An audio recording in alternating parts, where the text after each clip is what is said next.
The poem begins with an instrument being played. A reed flute, cut from its reed bed, separated from the root that gave it life, crying out in the specific, plaintive, gentle, unmistakable sound of something that has been severed from what it came from and has not yet found its way back. Listen to this reed, how it tells a tale, complaining of separations. This is the opening of the Masnavi, the 6-volume, 25,000-line poem that Jalal ad-Din Rumi began dictating in the city of Konya in 13th-century Anatolia, and that is, in the estimation of most Persian scholars and many Western ones, the greatest mystical poem ever written in any language. And it begins not with God, not with love in the romantic sense, not with the arrival of illumination or the description of transcendence, or any of the elevated, distant, warm, safely beautiful places that spiritual poetry sometimes retreats to in order to avoid the difficulty of being fully human. It begins with a wound, the wound of separation, the specific, sad, unbearable, completely ordinary ache of a living thing that has been cut from what it belongs to, and that has discovered in the cutting that what it lost is precisely what makes it capable of music. The reed makes no sound in the reed bed.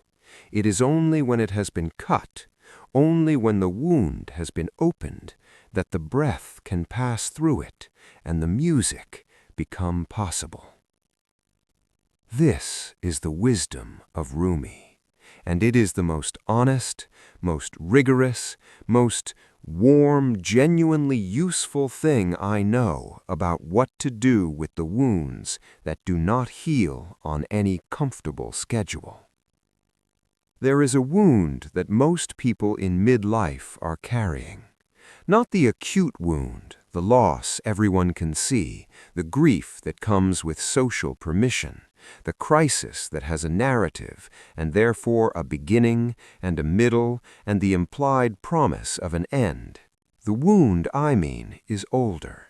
It may not have a precise origin, or if it does, the origin is so far back that the wound has become part of the landscape of the self, something so familiar that it has stopped being experienced as damage and has started being experienced as simply the shape of who you are, the creative life not lived, the love not given full expression, the grief not completed for someone lost years ago.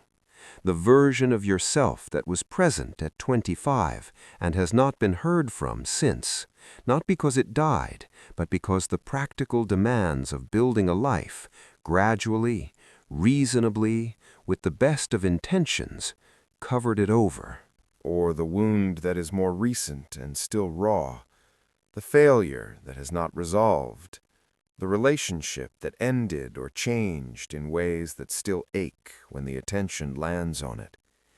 The thing that happened that you have been managing rather than grieving, because grieving it fully would require you to admit how much it cost.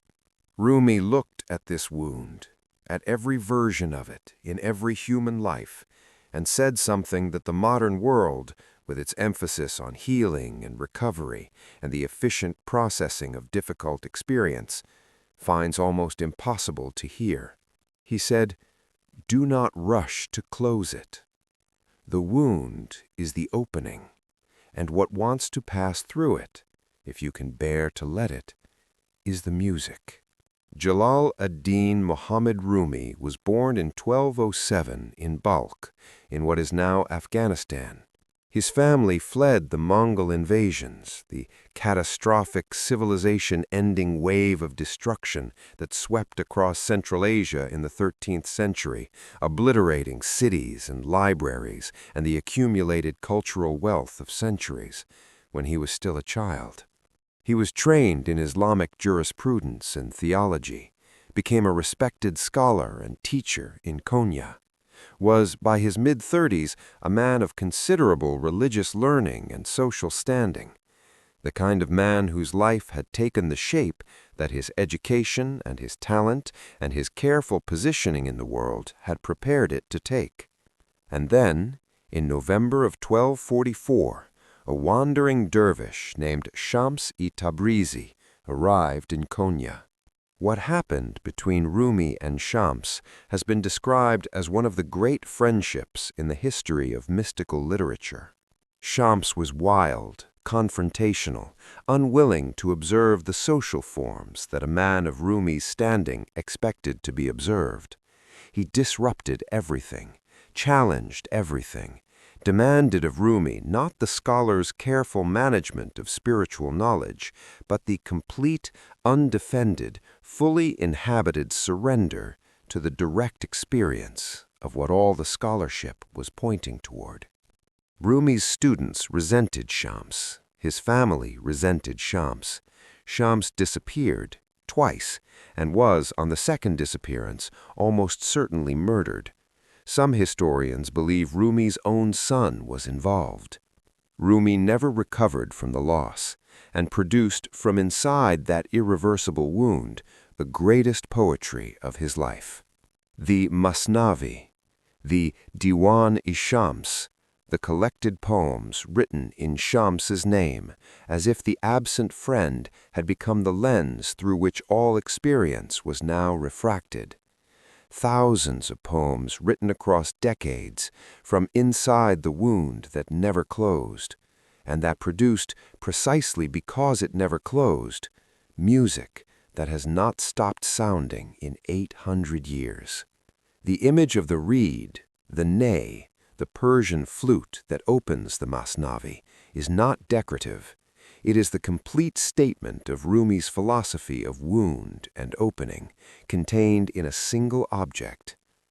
The reed grows in the reed bed, in the community of reeds attached to the root, part of the whole. It is complete, intact, and silent. The flute maker cuts it, separates it from the bed, opens holes in it with a burning rod, the specific, deliberate, gentle, careful wounding of something that was whole, in order to make it capable of something it could not do when it was whole. The instrument cannot make music without the holes. The breath cannot pass through without the openings. The song, the specific, plaintive, heartbreaking, beautiful song, is not possible without the wound. Rumi says this is what separation does. This is what loss does. This is what the wound that does not heal quickly, that stays open long enough to be genuinely lived inside, does if you do not rush to close it, if you allow the breath to pass through rather than sealing the opening with the various materials available for sealing it. He is not saying the wound is not painful. He is not saying the loss is not real. He is not, in any of the comfortable ways that spiritual teaching sometimes softens the actual instruction, pretending that the cutting does not hurt. He is saying the music is in the cut, and the music is worth what the cut costs.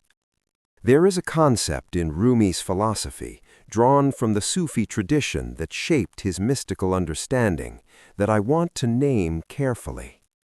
The concept of Fana, usually translated as annihilation or self-dissolution, the experience sought by the Sufi mystic of the self becoming transparent to something larger than itself, of the individual ego with its preferences and its defenses and its careful management of what gets in and what stays out, becoming, for a moment, temporarily permeable.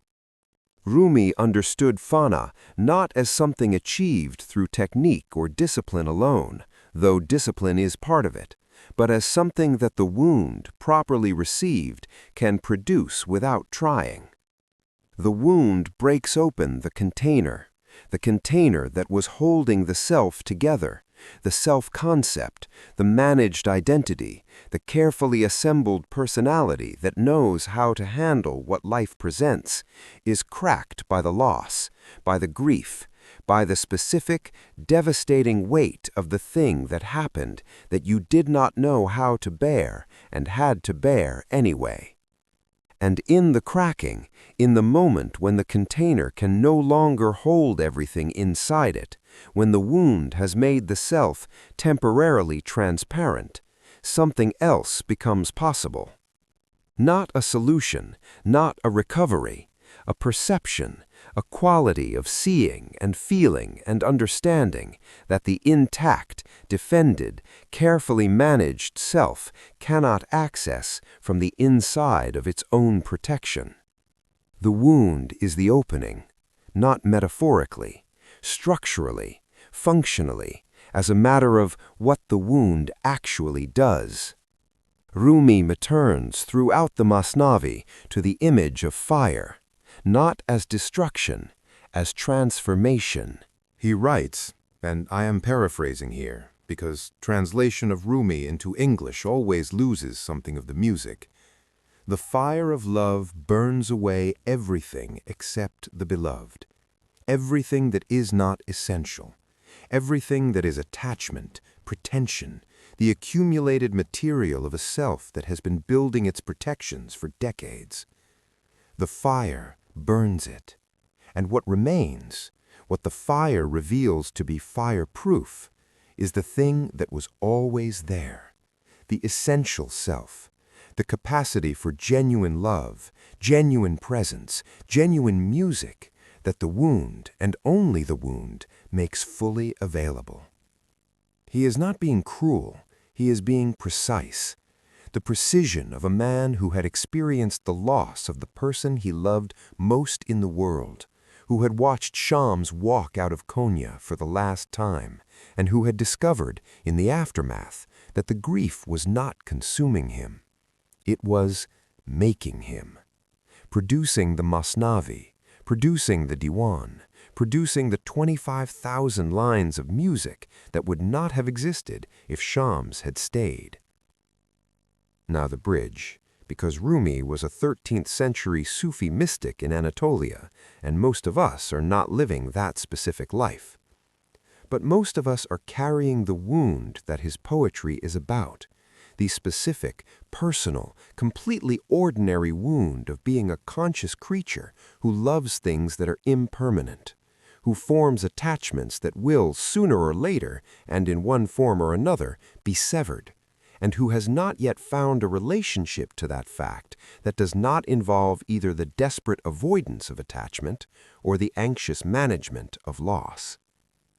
The modern world offers two primary responses to the wound. The first is to close it as quickly as possible, through processing, through medication, through the various available mechanisms for returning the self to a functional, presentable, wound-free appearance before it had the chance to become an opening. Name it, in honest language, the loss, the grief, the failure, the version of yourself that was cut away, by choice or by circumstance, or by the slow pressure of a life that needed you to be something other than what you were. Do not rush to the lesson. Do not append the silver lining. Just the wound, named clearly, as it actually is, without the ceiling.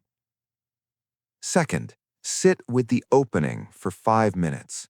Not to wallow, not to perform grief, with the specific Rumi-instructed quality of attention that is willing to hear what the wound is saying, what it is trying to teach, what music it is trying to produce, what perception it is trying to make available through the crack in the container that the closing has been preventing. 5 minutes, in silence, with the wound held in the light of genuine attention rather than the shadow of management. Ask, what is trying to pass through here that I have not been letting through? The answer may not come in 5 minutes. It rarely does. But the asking, the genuine, open, unhurried asking is the beginning of the music. Third, find the poem it is trying to make. Rumi made poems from his wound, literally 25,000 lines of them. Not everyone makes poems, but everyone has the equivalent.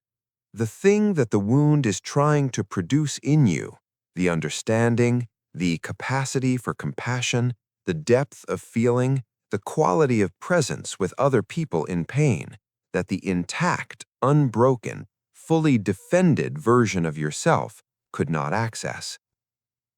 Ask, what has this wound made me capable of that I was not capable of before it?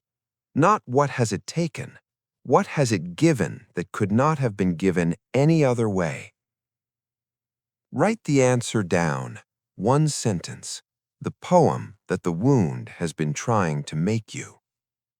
Fourth, let someone else's wound become your music. The reed cries with longing for the reed bed, and its crying is what allows others to hear their own longing.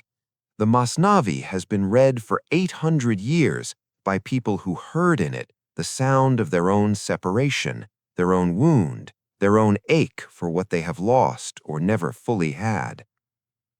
There is someone in your life who is in the wound right now, who is carrying the loss, the grief, the separation, and who has not yet found the person willing to sit with them in it rather than offering the efficient mechanisms for closing it. Be the reed that cries with them, not to fix, not to process, to make the sound, the honest, present, fully inhabited sound of someone who knows what the wound is and is not pretending it is otherwise. That sound, that quality of genuine presence in the wound, is its own music, and it is the music that most people have never been given. I want to close with the end of the reed's opening cry, the passage that comes after the wound has been established, after the separation has been named, after the reader has been brought into full contact with the specific, plaintive, completely honest ache of the cut reed. Rumi writes, "The secret is not far from my lament, but eye and ear lack that light." The secret is not far from my lament. The answer, the understanding, the music, the thing that the wound was always trying to produce is not distant, is not on the other side of healing, is not available only after the grief has been processed and filed and the self has returned to its previous functional configuration. It is in the lament, in the cry itself, in the specific, unrepeatable, completely honest sound of the wound speaking in its own voice, which is the only voice capable of making that particular music. The eye and ear lack the light to see it immediately. The understanding comes slowly. The music takes time to become audible.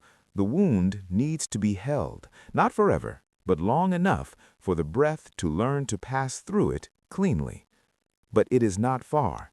It was never far.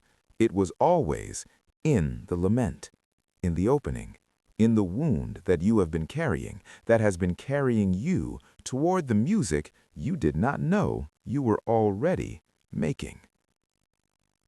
Here is the question Rumi leaves us with today, not from resolution, from the reed bed, from the moment of the cutting, which is where the music begins. What wound have you been sealing with activity, with distance, with the various efficient mechanisms for returning yourself to function, before it had the chance to become the opening it was always trying to be? And what music, what understanding, what depth, what quality of presence with yourself and with others is waiting to pass through it if you can bear to let it stay open long enough? Leave that in the comments. Because that answer, your Rumi answer, honest about the wound and honest about the music, is not a small thing. It is the reed, cut from the bed, crying its lament, and making, in the crying, the only music it was ever capable of making. I'll see you in the next one.